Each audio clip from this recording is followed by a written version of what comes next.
You know, I always like to check my rifles before I head out. And this week, again, I'll be using the Hornady Superformance 223 with the 53 grain VMAX bullets. When you're sighting in a thermal vision scope, a neat trick I learned from the guys at ATN is to use one of the little hot hands. You can set it up and you can sight in during the day or the nighttime.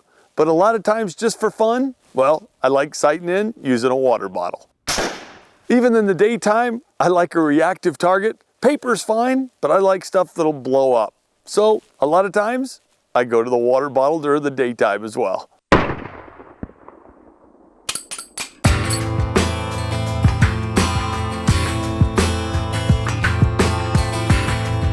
Well, we started off the night hunting with a gray fox that came running into the Fox Pro call. We ended up getting 2 that night, and Ryan made great shots on both of them. They were both furred up and beautiful fox. Well, man, that's awesome, buddy. That was a good time. Congratulations, good shooting. Thank you. Yep, that's awesome. That's the first time with the Rock River, or have you used those before? No, that's the first time. What'd you think? That was awesome. Well, I know you've killed stuff with ATN, I have too. And you know, this is what's fun about night hunting. That's my buddy Ryan from Georgia. Not only do you run an outfitting business in Georgia, you've also helped me guide elk and antelope and deer and bear and a little bit of everything here in Colorado. So we decided to go out and do a little night hunting tonight.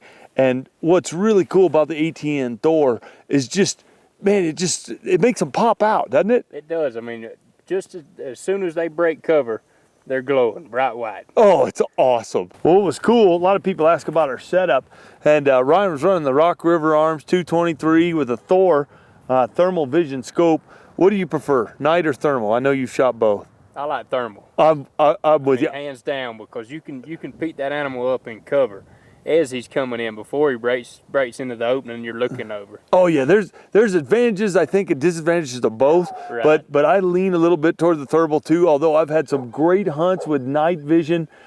Night vision, they say that you can really identify things, you know what I mean? For identification, a little more clarity, you know what I mean? Night vision's awesome. Mm-hmm. For picking up an animal at night, you can't hide your heat. You know, the cool thing about thermal, if you're alive, you're gonna get spotted. You know what I mean? And that's what's really neat about it. So I had a great time. That one that came in too and sat there, yeah. I mean, that was just awesome. Yeah, I was scanning, I was looking left, and I go to the right, and he's just sitting there. I heard you say to the right, and we had just seen a gray fox out in front of us, right. And I was looking at it, it was like, man, I know it's over here somewhere, and I heard you go to the right, and I picked up the thermal, and I looked over that way, and it was like, oh, he's right there. Yep.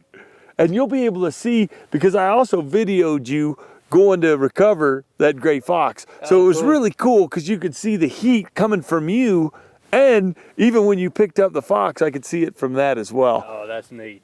You know, the other cool thing, I've got a Tenzing pack here, and check out I've got this, see how comfy I was? Yeah, I noticed that. You can kick out these. I've got a pad right here. So literally I use my back. I take my backpack, pop it in the snow. It keeps the pack up for me.